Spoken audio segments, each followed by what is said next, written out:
مجید سورۃ الحشر کے اندر ارشاد فرمایا ہے کہ یا ایھا الذین آمنوا اتقوا اللہ، اے ایمان والو اللہ سے ڈرو، وَلْتَنْظُرْ نَفْسٌ مَا قَدَّمَتْ لِغَدٍ، ہر آدمی یہ سوچ لے کہ اس نے اپنے آگے کیا بھیجا ہوا ہے، جو اس نے آخرت کے لیے جمع کرایا ہے وہ کیا ہے، یہ غور کر لے وہ۔ وَاتَّقُوا اللَّهَ، اور پھر ڈر جاؤ اللہ سے، ان اللہ خبیر بما تعملون، فرمایا تم جتنے مرضی پردے ڈالتے پھرو، تمہارے رب کو تمہارے تمام کاموں کی خبر ہے، اسے پتہ ہے تم کیا کرتے، وہ جانتا ہے۔ عزیز دوستو، بزرگوں اور بھائیوں، قرآن مجید نے دو چیزوں پر بڑا زور دیا ہے، ایک اللہ کو ماننا، اور اللہ کو ماننے کا مطلب ہے نبی پاک کو بھی ماننا، اللہ کو ماننے کا مطلب ہے کتابوں کو بھی ماننا، قرآن پاک کو بھی ماننا۔ لیکن دو باتیں آپ کو زیادہ ملیں گی، ایک ایمان، اور اس کے بعد سب سے زیادہ زور ہے ایمان بالآخرت پر، آخرت کو مانو۔ وَمِنَ النَّاسِ مَن يَقُولُ آمَنَّا بِاللَّهِ وَبِالْيَوْمِ الْآخِرِ وَمَا هُمْ بِمُؤْمِنِينَ، اللہ فرماتا ہے کچھ لوگوں کا دعویٰ ہے کہ ہم اللہ اور آخرت پر ایمان رکھتے ہیں، حالانکہ وہ ایمان نہیں رکھتے، دعویٰ کرتے ہیں، نفاق کا مظاہرہ کرتے ہیں، منافقت کرتے ہیں۔ جو اللہ کو ماننے والا ہوتا ہے اس کا رنگ اور ہوتا ہے، جس کو پتہ ہوتا ہے قیامت کے دن اللہ کے حضور کھڑے ہونا ہے، اس کے اعمال یہ نہیں مانتے، کہتے ہیں ہم مانتے ہیں، پر مانتے، دعویٰ ہے کہ ہم مانتے ہیں آخرت کو بھی اور اللہ کو بھی، پر نہیں مانتے۔ قیامت قائم ہونا ضروری ہے، اگر وقوع قیامت نہ ہو تو ظالم کی تو موجیں لگ گئیں، جابر تو موج کرے گا، فاسق اور فاجر تو کہیں گے دنیا میں بھی ہم اپنے اقتدار کے زور پر جیتے رہے، آج بھی ہمیں پوچھنے والا کوئی نہیں۔ عقلاً نقلاً قیامت کا قائم ہونا ضروری ہے، قیامت قائم ہوگی تو مظلوم کو اس کے ظلم پر داد رسی کی جائے گی اور ظالم کو سزا ملے گی۔ ایک آدمی ساری زندگی دنیا کے اندر لوٹ مار کرتا رہا، دھوکہ فریب فراڈ کرتا رہا، اس کی راتیں شراب و کباب میں گزر گئیں، وہ مرے اور بات ختم ہو گئی، ٹھیک ہے موج کر کے چلا گیا۔ ایک آدمی ساری زندگی اس نے اللہ تبارک و تعالیٰ کی رضا کے لیے اپنی نظر کی حفاظت کی، زبان کی حفاظت کی، یہاں تک کہ دل کی بھی حفاظت کی، وہ بھی مرے تو معاملہ ختم ہو گیا۔ اس طرح تو پھر سرکش کا کچھ بنے گا ہی نہیں، نظام زندگی ساری اس کی سوچ ختم ہو کے رہ جائے گی اگر قیامت قائم نہیں ہوتی۔ قیامت کا قائم ہونا حق ہے، اس لیے قرآن مجید نے ایک جگہ پہ نہیں 20 جگہ پہ یہ بیان فرمایا ہے کہ قیامت ضرور قائم ہوگی، قیامت، اور وہ قائم ہو کر اپنے سارے لوازمات سمیت قائم ہوگی۔ میرے نبی پاک صلی اللہ علیہ وسلم نے فرمایا مظلوم کو حق ملے گا، ظالم کو سزا ملے گی۔ جابر اس دن اللہ کی بارگاہ میں رسوا کیے جائیں گے، جن پر جبر کرتے رہے انہیں اللہ کے حضور سے عطا کیا جائے گا۔ قیامت کا وقوع ہونا ضروری ہے، اور قیامت تو جب قائم ہوگی تب ہوگی، دنیا میں بھی ایسا ہوتا ہے، ظلم کا انجام ٹھیک نہیں ہوتا، جبر کا انجام، جھوٹ کی زندگی لمبی نہیں ہوتی، دھوکے فریب فراڈ ملمہ سازی، ان چیزوں کی عمریں اللہ نے تھوڑی رکھی ہیں۔ وقتی طور پر ظالم کو، دھوکے باز کو، جابر کو جو مہلت ملتی ہے وہ سمجھتا ہے میری سیاست کام کر رہی ہے، وہ سمجھتا ہے میں بڑا دانا ہوں، بڑا چالاک ہوں، دیکھ لو اتنے ظلم کے، جبر کے، دھوکے کے باوجود بنا ہوا ہوں، حالانکہ اللہ کی طرف سے اسے مہلت ملتی ہے اور بڑا ہی مہربان ہے۔ مہلت اس طرح دیتا ہے کہ میرے نبی پاک علیہ السلام نے فرمایا جب میرا مسلمان نیکی کرتا ہے تو اللہ فرشتوں سے فرماتا ہے 70 گنا بڑھا کے لکھ لو اس کی نیکی، 70 گنا، اور جب گناہ کرتا ہے تو اللہ فرماتا ہے ٹھہر جاؤ ابھی لکھنا نہ، اسے ٹائم دو۔ یا اللہ کتنا؟ فرمایا 24 گھنٹے تو دو، ہو سکتا ہے توبہ کر لے، یہ اس کی مہربانی ہے۔ اب وہ جو اللہ نے مہلت دی ہے نا کہ شاید توبہ کر لے، لوگ سمجھتے ہیں میری چالاکی کی وجہ سے نظام سیٹ چل رہا ہے، میں بڑا تیز ہوں، 2 4 5 باتیں بولتا ہوں، سب صحیح ہو جاتا ہے۔ لوگ اس کو اپنی دانائی سمجھ لیتے ہیں، حالانکہ وہ اللہ کی طرف سے۔ فرعون نے کئی 100 سال حکومت کی، اور اس طرح اس نے ظلم کیے کہ لاکھوں اور ہزاروں بچے قتل ہی کرا دیے۔ 12,000 عورتوں کے پیٹ میں حمل تھا، اس نے ضائع کرا دیا۔ جب حضرت موسیٰ علیہ السلام اپنی قوم کو لے کے نکلے، رستے میں دریا آ گیا، فرعون پیچھے لگا ہوا تھا۔ وَإِذْ فَرَقْنَا بِكُمُ الْبَحْرَ فَأَنْجَيْنَاكُمْ، اللہ فرماتے ہیں تمہارے لیے میں نے دریا کو پھاڑا اور تمہیں نجات دے دی۔ وَأَغْرَقْنَا آلَ فِرْعَوْنَ، اور فرعون کو غرق کر دیا۔ وَأَنْتُمْ تَنْظُرُونَ، تم کھڑے دیکھ رہے تھے۔ اب جب حضرت موسیٰ دریا کے کنارے پہنچے تو فرعون بھی پیچھے آیا۔ فرعون لوگوں سے کہا کرتا تھا کہ میں کہتا ہوں تو دریا چلتا ہے، میں کہتا ہوں تو ہوائیں آتی ہیں، میرے حکم کے پابند ہیں سارے۔ جاگ رہے ہیں نا آپ حضرات، غور فرمائیے گا بات پر۔ دعویٰ تھا اس کا کہ میں کہتا ہوں تو نظام زندگی چلتا ہے۔ اب جب دریا کے کنارے پہنچی حضرت موسیٰ علیہ السلام تو اللہ نے حکم دیا کہ آپ عصا ماریں۔ جناب موسیٰ نے عصا مارا، 12 رستے بن گئے۔ اب حضرت موسیٰ کی قوم گزر رہی تھی تو فرعون سے پوچھنے لگے کہ تو کہتا تھا میرے حکم سے چلتا ہے، تو وہ تو حضرت موسیٰ نے ڈنڈا مارا ہے تو رستہ بن گیا ہے۔ باز نہیں آتا انسان باز بنے بڑے ہیں اس کے پاس، بڑی دلیلیں ہیں، جھوٹ سچ بول کے اپنے آپ کو مطمئن کرتا ہے، آخر دم تک تبدیل ہونے کو تیار نہیں ہوتا، دلیلیں گھڑتا رہتا ہے، بناتا رہتا ہے، شور کرتا ہے جان بوجھ کے۔ بھئی تو کہتا تھا میرے چلانے سے چلتا ہے، تو باز ابھی بھی نہیں آیا۔ کہنے لگا میں نے ہی حکم دیا ہے کہ ذرا پھٹ جا، مجھے یہ زندہ چاہیے۔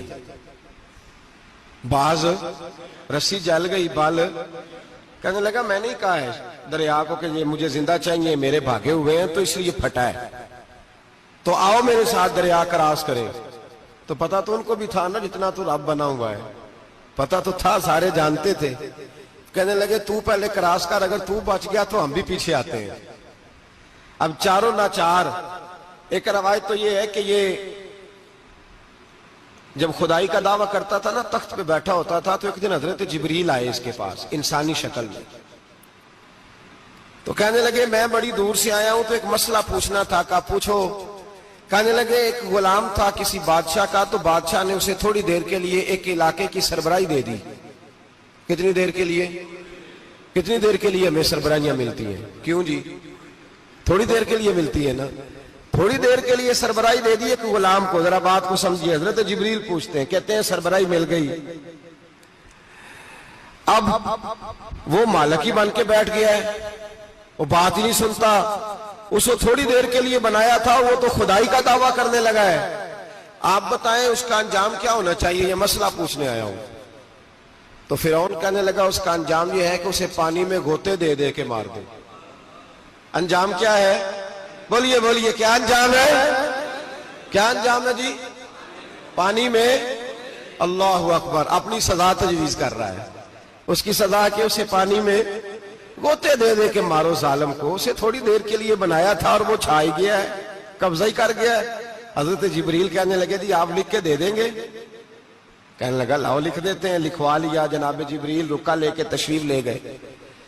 اب جب فرعون دریا میں آیا نا تو اللہ نے حکم دیا مل جا۔ جب دریا ملا چیخنے لگا تو حضرت جبریل آئے، کہنے لگے تیرا ہی فتویٰ ہے، یہ تیری سزا ہی ہے نا، ہم بھی بڑی سزائیں تجویز کرتے ہیں، یہ جھوٹا ہے جی، اس کا تو فلانا علاج ہونا چاہیے، تو اگر تو جھوٹ بولے تو یہ فلانا بڑا جاور ہے جی، اس کے ساتھ اس طرح ہونا چاہیے، تو اگر تو یہ کام کرے تو جو سزا تو لوگوں کے لیے تجویز کر رہا ہے تو اپنے بارے میں بھی سوچ۔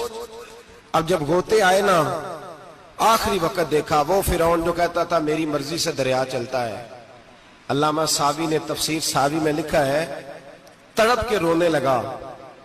جب یہ مزاج ہے، ایک دفعہ اوپر آتا ہے آدمی جب دریا میں جاتا ہے، اوپر آیا تو چیخنے او میرے حواریو خدا کا واسطہ مجھے بچاؤ۔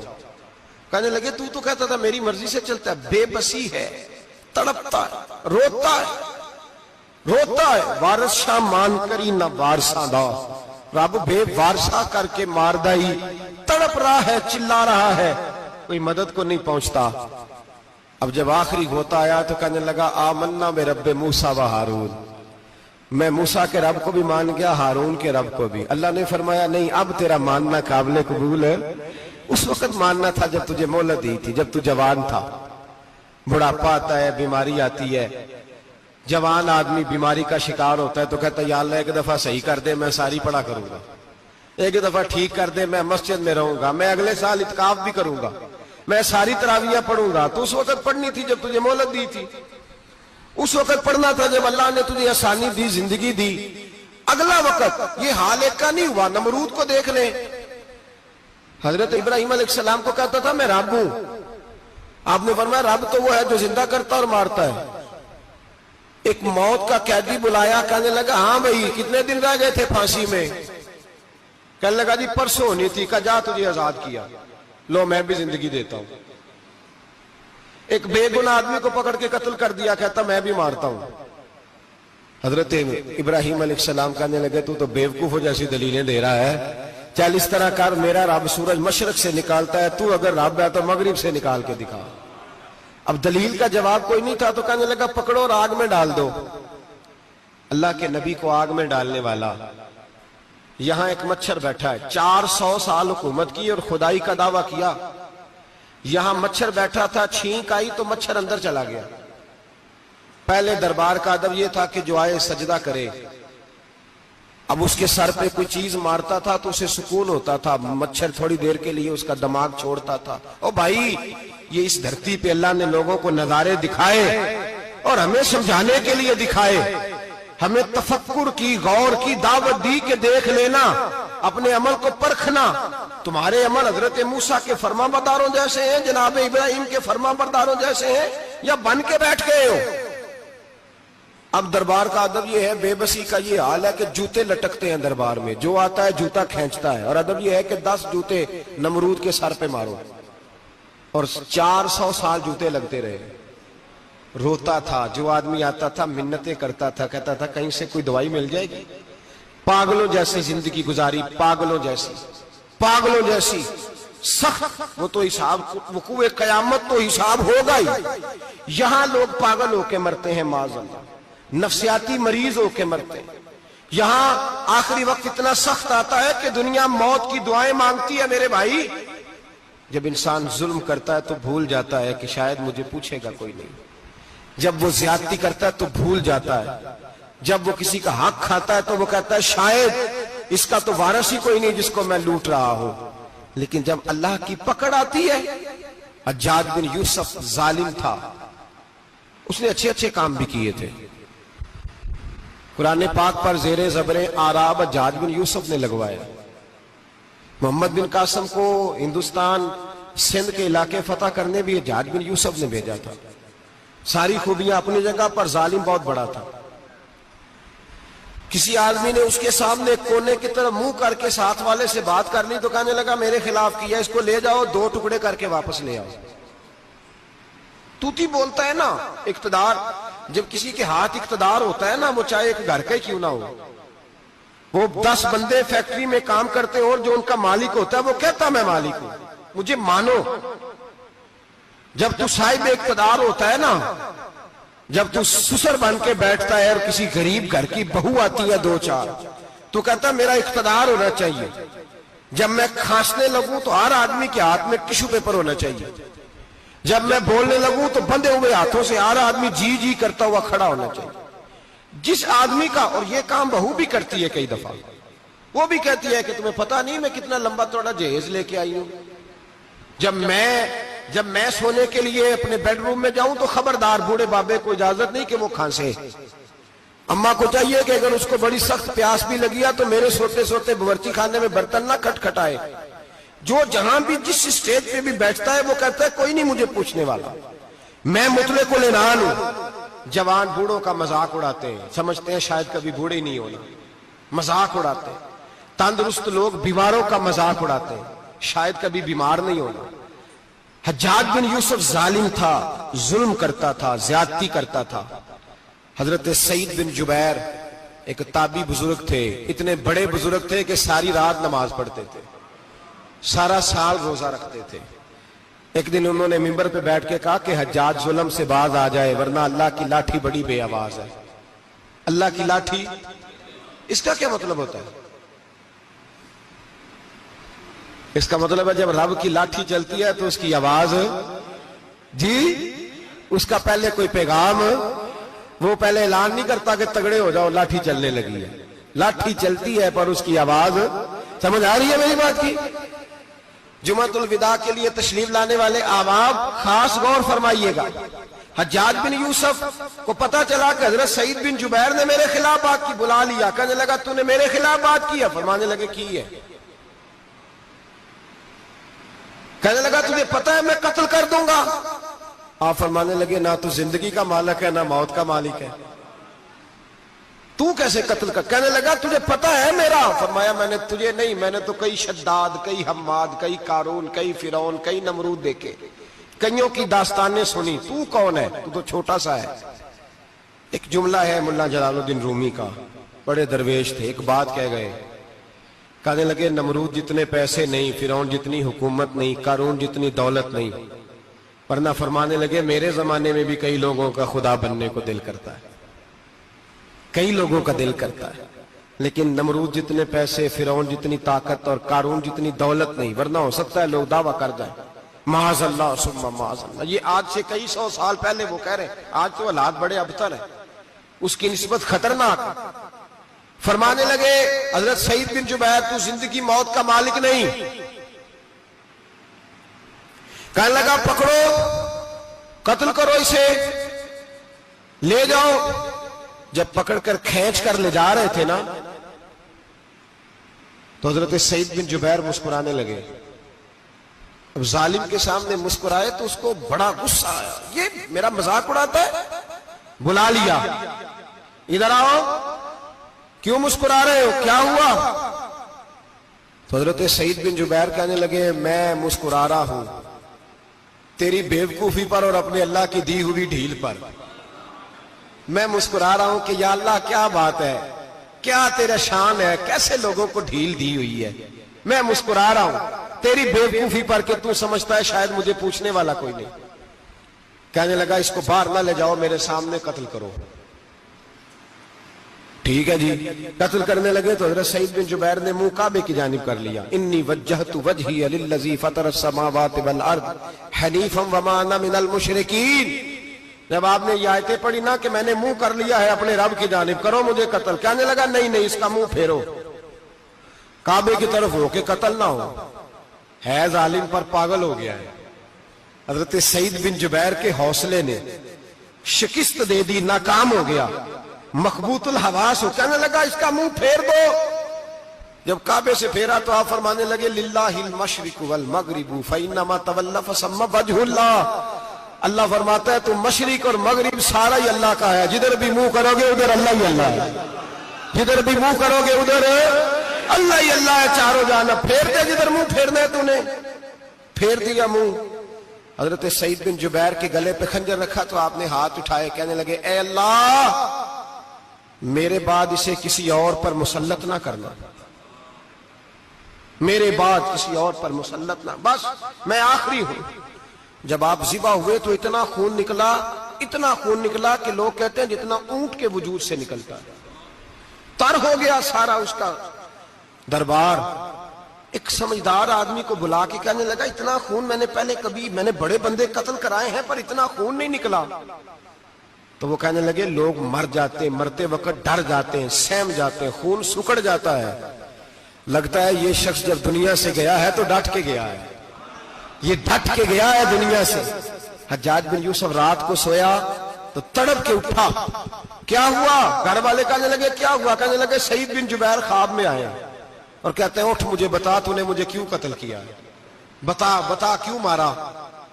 اگلی رات پھر سویا تو وہی خواب، پھر سویا تو وہی خواب. گناہ نفسیاتی مریض بنا دیتا ہے، ظلم تجھے مخبوط الحواس کر دیتا ہے. جب تو زیادتی کرتا ہے تو اللہ فرماتے ہیں کہ تو اللہ کو بھولتا ہے، اللہ تجھے اپنا آپ بھلا دیتا ہے. پھر تو بھول جاتا ہے، پھر تو سیدھے رستے پہ چلتا ہے پر بھٹک جاتا ہے، پھر تو صحیح رستوں کا تعین کر کے بھی گمراہ ہوتا ہے. پھر تو روز وہی گاڑی چلاتا ہے، پر اب جب تو بریک لگاتا ہے تو نہیں لگتی۔ جب گناہوں کے ساتھ تو مخبوط الحواس ہوتا ہے تو روز وہ کاروبار کرتا ہے، لیکن جب تیرے گناہ تجھے گھیر لیتے ہیں پھر اسی کاروبار میں تو نقصان اٹھاتا ہے۔ حجاج بن یوسف تڑپتا ہے، روتا ہے، یہاں تک کہ بیمار ہو گیا، پیٹ میں درد ہوتی ہے، پتہ نہیں کیا ہوا، تکلیف ہوتی ہے، پتہ نہیں، سارے حکیم، طبیب، ڈاکٹر، کوئی نہ سمجھ سکا کہ بیماری کیا ہے۔ جو بیماریاں خدائی ہوتی ہیں ان کا لوگوں کو پتا، جو آزمائشیں رب کی جانب سے ہوتی ہیں وہ ڈاکٹروں کے ہتھے نہیں چڑھتی، جو تکلیفیں اللہ دیتا ہے ان کا حکیم طبیب علاج نہیں کر پاتے، مشکل، اور شفا اسی وقت ہوتی ہے جب اللہ دینا چاہے، اور جب رب ہی دینا نہ چاہے تو بڑے بڑے ڈاکٹر کہتے ہیں کہ ہمارے بس کی بات نہیں رہی۔ بغداد سے حکیم آئے، پیٹ دیکھا، کہنے لگے نہ تیرے معدے میں کوئی دقت ہے، نہ تیرے جگر میں، نہ کسی اور جگہ، ماجرا کیا ہے؟ ایک آخری علاج ہے، آخری، وہ کیا؟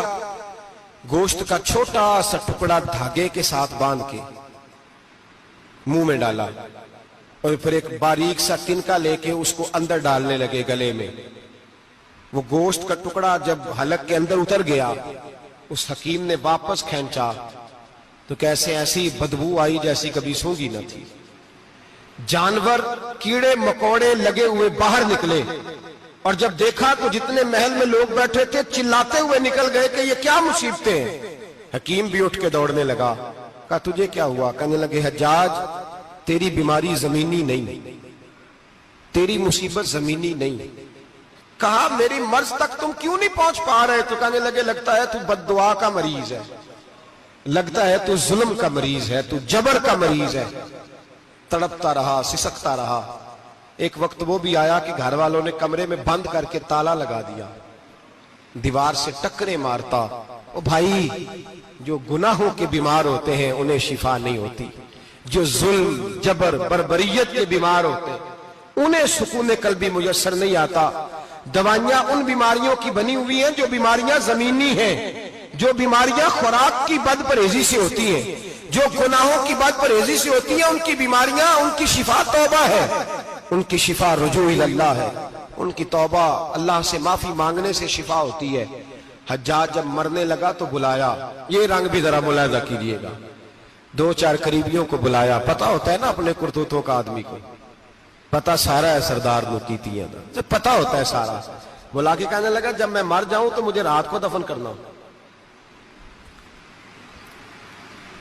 کیوں بھائی، عورت ہے؟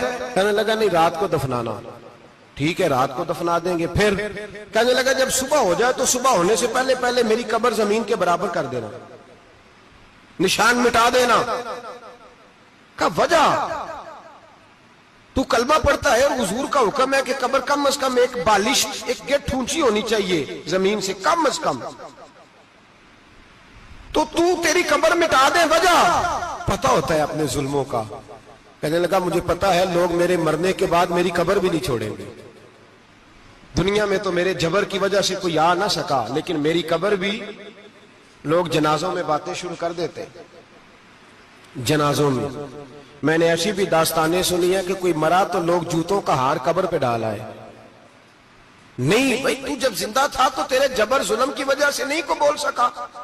ایک تو ہے قیامت میں حساب ہوگا، یہاں دنیا میں حساب ہونے لگتا۔ اتنی لمبی زبانیں لوگوں کی لٹک کر مرتے وقت باہر نکل آتی ہیں۔ دعا کریں، جمعہ ہے، اللہ تعالیٰ ایمان کی موت عطا فرمائے۔ دعا فرمائے رب تعالیٰ، اللہ تبارک و تعالیٰ توبہ کر کے جانے کی توفیق عطا فرمائے۔ جاگے جاگے اور سنے اور دعا کرے، اے اللہ تو ہمیں ظلم سے ویسے ہی محفوظ فرما، اگر ہم زیادتی کرنے لگے تو اے اللہ ہمیں اس سے منع فرما، ہمیں اس سے تو یہ توفیق دے کہ ہم باز آ جائیں اس گناہ سے۔ میرے بھائی، ایک تو دنیا میں سزا ہے، پھر قیامت کی سزا ہے، اور وہ زیادہ سخت ہے، وہ زیادہ سخت ہے۔ ہم لوگوں نے نا ہیلے بہانے بڑے بنائے ہوئے ہیں۔ بینک کے ساتھ کاروبار کرنے والا کہتا ہے نہیں نہیں، مجبوراً لیا ہے، مجبوراً، مر رہا تھا تو، آخری لبوں پہ تھا تو جائز ہے، جائز ہے۔ اس وقت جب تجھے کھانے کو لقمہ نہ لگے تو حرام کھانا بھی جائز ہے، کیا دقت تھی؟ کیوں اللہ رسول کے مقابلے میں کھڑا ہوا تو؟ کیوں سود کا دھندا کیا؟ کیا تکلیف تھی؟ کہاں تو الجھ گیا تھا؟ ہم جان بوجھ کے اپنے لیے جہنم کٹھی کرتے ہیں، پھر کہتے ہیں سکون نہیں زندگی میں۔ کہاں سکون آئے گا؟ کیسے آئے گا؟ ہم نے خود آگ لگائی ہے چمن میں اپنے، جو قیامت کی سزا ہے۔ میرے نبی پاک علیہ السلام نے فرمایا رب تمہیں سامنے کھڑا کرے گا، اور کس طرح کھڑا کرے گا؟ فرمایا لوگوں کے وجود سے کپڑے اتر جائیں گے، زمین اس طرح دہکے گی جس طرح تانبا زمین پہ رکھا جائے اور آگ جلائی جائے۔ تانبا دیکھا ہے آپ لوگوں نے؟ یہ بھی گرمی گزری ہے نا، تو فرش پر جب سورج پڑتا تھا تو ننگے پاؤں چلا نہیں جاتا تھا، صحیح کہہ رہا ہوں؟ ننگے پاؤں، بچے کا پیر زمین پہ لگتا تو چیخ اٹھتے ہیں، کہتے ہیں اوہ جل گیا پیر، حالانکہ یہ فرش دنیا کے۔ اور اگر تانبے کے اندر خاصیت ہے کہ اگر کوئی دھات جلدی اور زیادہ گرم ہوتی ہے تو وہ تانبا ہے۔ میرے نبی نے مثال دی تو اس کی دی جو سخت تھا، فرمایا تانبے کی طرح زمین تپائی جائے گی، اور پھر ننگے پاؤں رب تمہیں کھڑا کرے گا۔ آج سورج کی پشت تمہاری جانب ہے، قیامت میں منہ تمہاری جانب ہوگا۔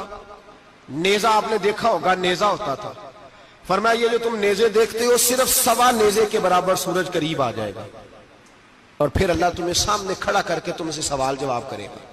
اور حضور نے کہہ دیا ہے تو اب کسی نعت خواں کے کہنے سے بات بدل سکتی، کسی پیر کے کہنے سے جملہ بدل سکتا،